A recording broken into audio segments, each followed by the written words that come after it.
1700 रुपये लगे थे। फ्लाइट्स के जो प्राइजेस होते हैं ना वो बहुत जगह चीज़ों पे डिपेंड करते हैं। 1000 रुपये 3 दिन के। देन ताकाओका से मैं ओसाका आया। 1-2 किलोमीटर के लिए जाओगे ना तो आपको कम से कम 3-3.5 हज़ार रुपये देने पड़ेंगे।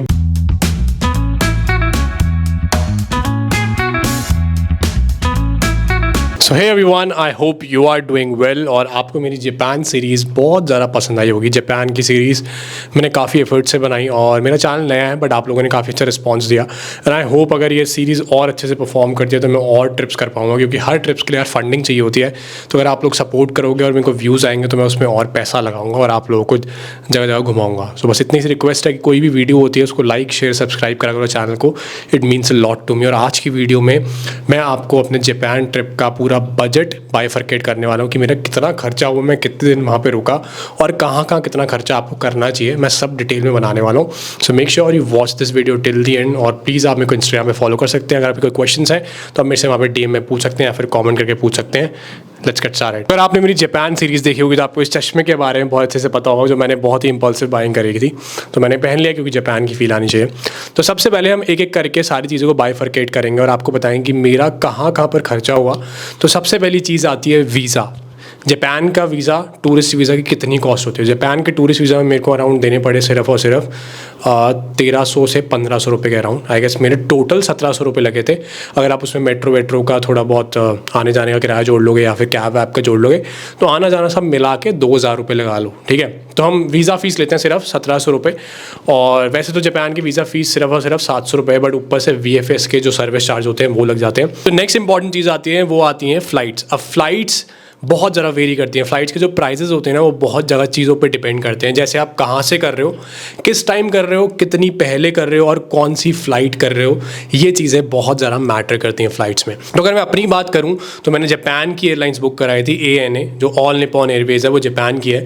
मैंने वो बुक कराई थी और मैंने वो बहुत ही शॉर्ट नोटिस पे बुक कराई थी। That was the problem. तो मेरे को वो फ़्लाइट टिकट पड़ी थी अराउंड, वो मैं आपको एंड में बताऊँगा। बट एक चीज़ फ़्लाइट बुक करने से पहले ध्यान रखना कि हमेशा फ़्लाइट्स को ना 1 से 2 महीने पहले बुक करके चला करो, तभी आपको सस्ती मिलती हैं, ठीक है। तो मेरी जो फ़्लाइट की कॉस्ट थी वो थी 65,000 रुपीज़ से लेकर 70,000 के बीच में, टू एंड फ्रो आना जाना। मतलब एक साइड की मेरी फ़्लाइट थी ऑलमोस्ट 35,000 रुपीज़ की। दैट वाज रियली कॉस्टली क्योंकि मैंने वो फ़्लाइट 10 दिन पहले बुक कराई थी। अब आप लोगों के लिए मैं बताऊंगा कि यार देखो, जब भी आप फ़्लाइट्स बुक करा रहे हो ना, सबसे पहली चीज़ डिपेंड करता है आप कहाँ से फ्लाई कर रहे हो। मैं दिल्ली से फ्लाई कर रहा हूँ, दिल्ली से फ़्लाइट्स डायरेक्ट फ़्लाइट्स होती हैं तो फिर भी थोड़ी चीप पड़ती हैं। कुछ लोग जो बॉम्बे से फ्लाई करते हैं, बैंगलोर से फ्लाई करते हैं, उनको पहले दिल्ली आना पड़ता है, फिर दिल्ली से जापान जाते हैं, तो उसकी कॉस्टिंग अलग होती है, ठीक है। तो मैं आपको अपनी अकॉर्डिंग कॉस्टिंग बता रहा हूँ। अब देखना, जब भी आप जाओ तो वहाँ पे काफ़ी सारी फ़्लाइट्स आती हैं। एयर इंडिया की फ़्लाइट्स आती है, ANA जाती है और बहुत सारी फ़्लाइट्स आती हैं। बट जो मेरे को बेस्ट पॉसिबल चीप ऑप्शन लगा वो ये लगा, क्योंकि डायरेक्ट फ़्लाइट आपकी 8 घंटे की होती है जापान की और आप बहुत कंफर्टेबली जाते हो, जिसको थोड़ा ले ओवर नहीं लेना होता। अगर आप ले ओवर के साथ फ़्लाइट लोगे ना तो आपको फ़्लाइट अराउंड पड़ जाएगी, आना जाना बता रहा हूँ, 50,000 की ऑलमोस्ट। तो आपको ऑलमोस्ट 20,000 रुपये सस्ती पड़ेगी फ़्लाइट। और कुछ फ़्लाइट तो डायरेक्ट फ़्लाइट्स भी थी। अगर मैं 3 महीने पहले देख रहा था तो मेरे को डायरेक्ट फ़्लाइट 55 या 50,000 की मिलती थी, टू एंड फ्रो।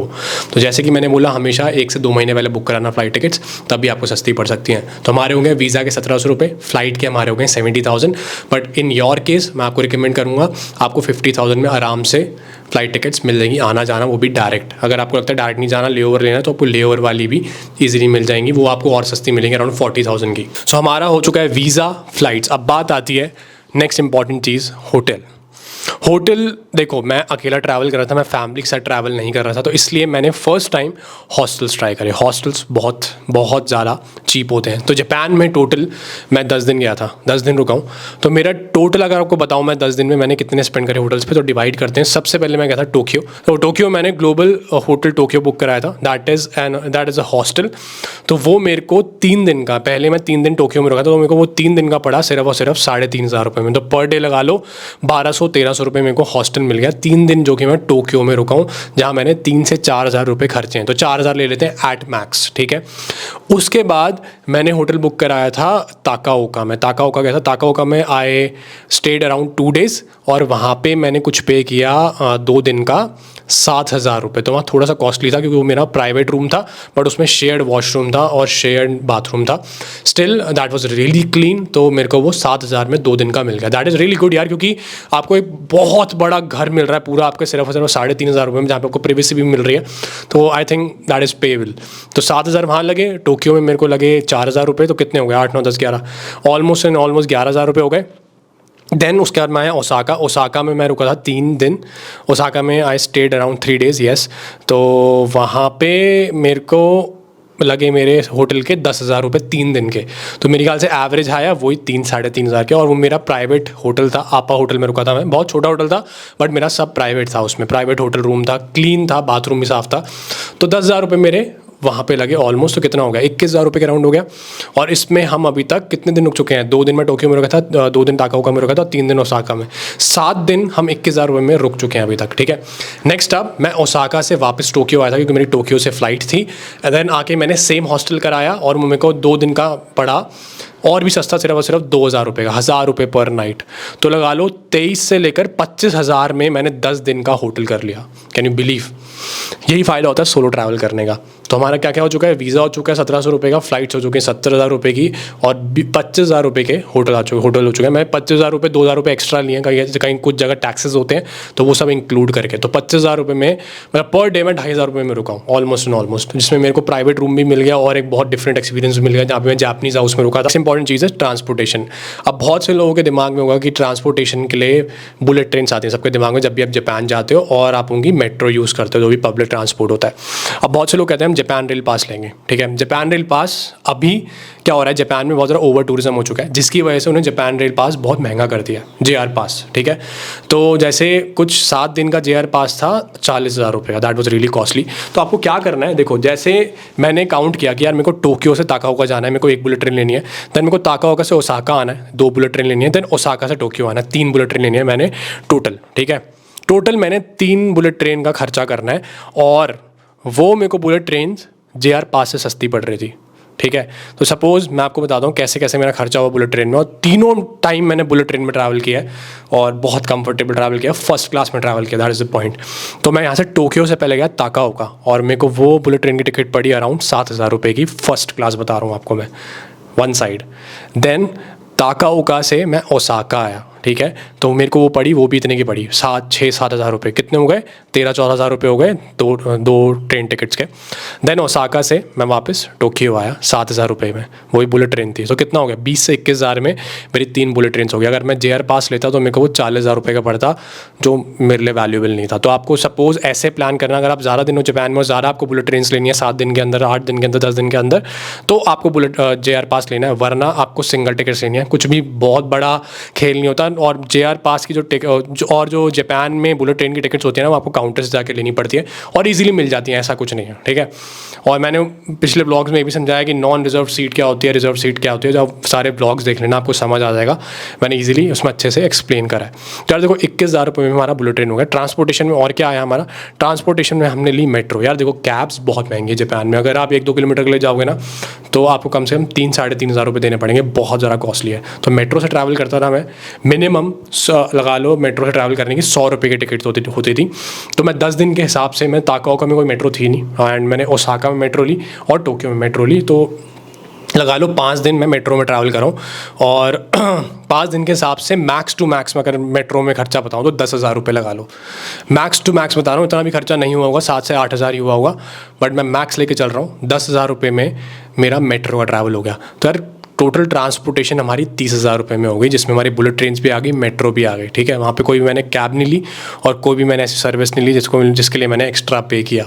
तो हमारा वीज़ा हो गया, एयरप्लेन टिकट्स हो गई, होटल्स हो गए और ट्रांसपोर्टेशन हो गई। अब बात आती है खाने की। अब जो नेक्स्ट पार्ट आता है वो बहुत ही इंपॉर्टेंट पार्ट है। अगर आप वेजिटेरियन हो ना तो आप बहुत ज़्यादा आपको महंगा पड़ने वाला है Japan in terms of food. मैं भी वेजिटेरियन था, इसलिए मैं आपको पर्सनल एक्सपीरियंस शेयर कर रहा हूँ। तो नॉनवेज खाते हैं उनके लिए बहुत ईजी है कहीं भी ट्रैवल करना। तो खाने में हमारा कितना खर्चा हुआ? 10 दिन के लिए गए थे हम। तो देखो यहाँ से मैं कुछ पैकेज फूड लेकर था हल्दीराम का, बट यार क्या होता है वो एक टाइम के बाद ना अच्छा नहीं लगता और बहुत उल्टी जैसा हो जाता है। अगर आप इतना ज़्यादा package food back to back खाओगे और आपकी तबीयत भी ख़राब हो सकती है। तो अगर पैकेज फूड में यहाँ से बात करूँ लेकर 2,000 रुपये के 4-5 डब्बे ले गया था, राजमा चावल, छोले चावल, पोहा बहुत अच्छी चीज़ है, पोहा यू कैन बाय। तो आपको 150-200 रुपये का आपका एक बॉक्स आएगा। तो आप चाहते हो अगर आप पोहा खा सकते हो तो आराम से आप 5 से 6 डब्बे ले जाओ and you can eat every day in the morning. और मैं घर के लड्डू वड्डू बना के ले गया था, ठीक है, अगर वेजिटेरियन हो तो। ये आइडियाज़ हैं आपके लिए कुछ। तो if you talk about vegetarian food in Japan, एक तो रेस्टोरेंट्स काफ़ी सारे हैं। इंडियन रेस्टोरेंट्स आपको दुनिया के हर कोने में मिलेंगे। अगर आप अंटार्कटिका नहीं बोल रहे, आइसलैंड चले जाओगे ना, आइसलैंड इस जगह बहुत कोने में, आपको वहाँ भी इंडियन रेस्टोरेंट्स मिल जाएंगे। जापान में बहुत सारे इंडियन रेस्टोरेंट्स हैं। अब यार देखो, एक टाइम का खाना इंडियन रेस्टोरेंट में लगा लो 1100 से 1200 रुपये, अगर आप एक पूरी थाली लेते हो तो ये बहुत ज़्यादा कॉस्टली होता है। बट मैंने यूजुअली हर दिन एक बार तो इंडियन खाना खाया, मुझे उसके बिना शांति नहीं मिलती थी। सुबह मैं छोटे मोटे स्नैक्स ले लेता था। इनके अगर आप 7-Eleven पे जाओगे तो वहाँ पर अगर आप एग खाते हो तो आपको एक सैंडविच मिल जाएगा, आपको मफ़िन्स मिल जाएंगे, बियर वगैरह तो काउंट नहीं होती खाने में, शेक्स मिल जाएंगे, प्रोटीन शेक्स मिल जाएंगे। तो आप इन पर सर्वाइव कर सकते हो, तो आपका थोड़ा सा खर्चा कम होगा। अगर आप नहीं कर सकते और आप 3 टाइम इंडियन खाना खाओगे दिन में, तो आप लगा लो यार 2 से 2,500 रुपये पर डे आपको खाने का चाहिए। तो इफ गोइंग फॉर 10 डेज़ तो 25,000 रुपये आपका खाने का हो गया। तो मेरा भी अराउंड 20,000 रुपये लगा है खाने का, अगर जितने दिन फॉर 10 डेज़ इन जापान। क्योंकि मैं वेजिटेरियन था, वेजिटेरियन बहुत ज़्यादा सफ़र करता है इन टर्म्स ऑफ फूड। तो ये चीज़ आपको बहुत ध्यान में रखनी है कि खाना बहुत ज़्यादा महंगा है जापान में। और अगर आप एक मफ़िन वगैरह भी ले लो ना, वो भी मिनिमम 100 रुपये का आता है। तो अभी तक हमारा वीज़ा हो गया 1700 रुपये का, फ़्लाइट्स होगी 70,000 की। Then we talked about transportation, जो कि हमें 20,000 बुलेट ट्रेन का पड़ा, और 8,000 10-30 हज़ार रुपये लगा लो आप ट्रांसपोर्टेशन का। फूड का आई रफली टेक अराउंड 25,000, ठीक है। तो मेन चीज़ें हमारी, और होटल कवर हो गया 25,000 रुपये में 10 दिन का। तो अभी तक हमारा ये खर्चा हुआ है। और अब बाकी के खर्चे जो आपके हैं वो मिसलेनियस एक्सपेंसेस हैं, वो आप पे डिपेंड करता है कि आपको कोई शॉपिंग करनी है, नहीं करनी, या फिर आपको कोई एक्सपीरियंसेस करने हैं। सपोज़ मैंने एक्सपीरियंसेस बुक करे थे, एक मैंने टीम लैब्स का एक्सपीरियंस बुक किया था ओसाका में, वो मेरे को पड़ा था बहुत सा 2,000 रुपये का था वो तो, क्योंकि मैं एक टाइम में मैंने बुक किया, फर्स्ट टाइम मैं जा नहीं पाया क्योंकि मैं ताकाओका में फंस गया था। सेकेंड टाइम जब मैंने बुक करा तो 1,000 रुपये उसके और दिए, तो लगा लो 2,000 रुपये मेरे वहाँ लगे। और मैंने जापान में यूजुअली ऐसा कोई एक्सपीरियंस बुक नहीं करा, मुझे नहीं लगा, क्योंकि वो बाकी बहुत ही टूरिस्टी डेस्टिनेशन। हाँ, मैंने एक क्योटो और नारा का ट्रिप किया था, दैट वाज अराउंड 7-8,000 रुपीज़। तो एक मेरा वो खर्चा हुआ था एक्सपीरियंस में। मैंने और कोई एक्सपीरियंस बुक नहीं करा, बाकी मैं सारा खुद से घूमा हूँ। और यार देखो, वहाँ पे ना बहुत सारी चीज़ें हैं, मतलब बहुत बड़े बड़े टावर्स हैं, ऑब्जर्वेशन डेक्स हैं, अगर आपको देखने हैं तो। बट मुझे सेंस नहीं लगता, क्योंकि वो बहुत ही टूरिस्टी डेस्टिनेशन है और उनके लिए इतना पैसा खर्चना इज़ वेरी सेंसलेस, ठीक है। बाकी मैंने कुछ शॉपिंग करी थी, मैंने एक अपनी मम्मी के लिए वॉच ली थी, Apple watch, and I bought a perfume. और अगर आप बाकी छोटे मोटे वो भी लेते हो, मॉन्यूमेंट्स वगैरह या छोटे मोटे फ्रिज मैग्नेट्स वगैरह लेते हो कोई भी, तो वो भी आपको मिनिमम 200-300 रुपये के पड़ते ही पड़ते हैं। तो 70,000 for your flight, 25,000 for your hotels, 95,000 हो गया। देन ट्रैवल का भी हमारा इतना ही लगा था, 23 के अराउंड, ठीक है। 23,000 ट्रैवल का। फूड का is around 25,000 for 10 days I am talking about. ये हो गया अभी तक 1,43,000। एक्सपीरियंसेस लगा लो 15,000 के, अगर आप जाओगे तो और 15,000 रुपये खर्च ही दोगे, तो 1,58,000। और क्या खर्चा हुआ हमारा इसमें? फूड कवर हो गया, ट्रांसपोर्टेशन कवर हो गया, अकोमोडेशन कवर हो गया, फ़्लाइट्स कवर हो गई, और 1,700 रुपये का वीज़ा था, ठीक है। 1,700 रुपये का वीज़ा था हमारा, और बाकी मिसलेनियस एक्सपेंसेस थे। तो यार टोटल खर्चा हमारा अराउंड आया है 1,60,000 का। अब इसके ऊपर मैंने शॉपिंग करी थी तो मेरा खर्चा गया था 2 से 2.5 लाख, क्योंकि मैंने कम से कम 70-80,000 की शॉपिंग कर ली थी। तो अब 10 दिन का जापान का ट्रिप अगर आप सोलो जा रहे हो तो आपको पर बंदा पड़ेगा 1,60,000 के अराउंड। और अगर आप और पहले बुक करा लोगे तो आपको लगा लो 10-20 हज़ार रुपये और सस्ता पड़ जाएगा। तो अराउंड 1.5 लाख में आपका 10 दिन का जापान का ट्रिप हो सकता है। Per day 15,000 for 10 days. तो I think it was a very decent trip, और ये कुछ मेरा खर्चा होता है ओवरऑल जापान में। बाकी आप लोगों पे डिपेंड करता है आप कितने दिन वहाँ रहना चाहते हो और क्या करना चाहते हो। सो आई होप आपको ये वीडियोस पसंद आ रही होगी। आपको जो भी टॉपिक्स चाहिए आप कमेंट डाउन करके मेरे को बता सकते हैं। And also you can follow me in Instagram, Pradyuman Kaushik official मेरा इंस्टाग्राम हैंडल है। वहाँ पे आपको ट्रैवल रिलेटेड रील्स देखनी है, फैशन रिलेटेड रील्स देखनी है, तो आप मेरे को वहाँ फॉलो कर सकते हैं। आई होप ये आपको ये वीडियो काफ़ी ज़्यादा हेल्प करी होगी। और अब जब भी आप जापान ट्रिप रिसेंटली बना रहे हो तो मेरी जापान वीज़ा सारी चीज़ें आप पहले वाले व्लॉग्स देख सकते हो, उससे आपको आइडिया हो जाएगा कि आपको कैसे जापान जाना है, और आपको खर्चा ही बता दिया मैंने। तो thank you for watching in, and thank you for showing all your love and support. Bye bye everyone, take care, love you all.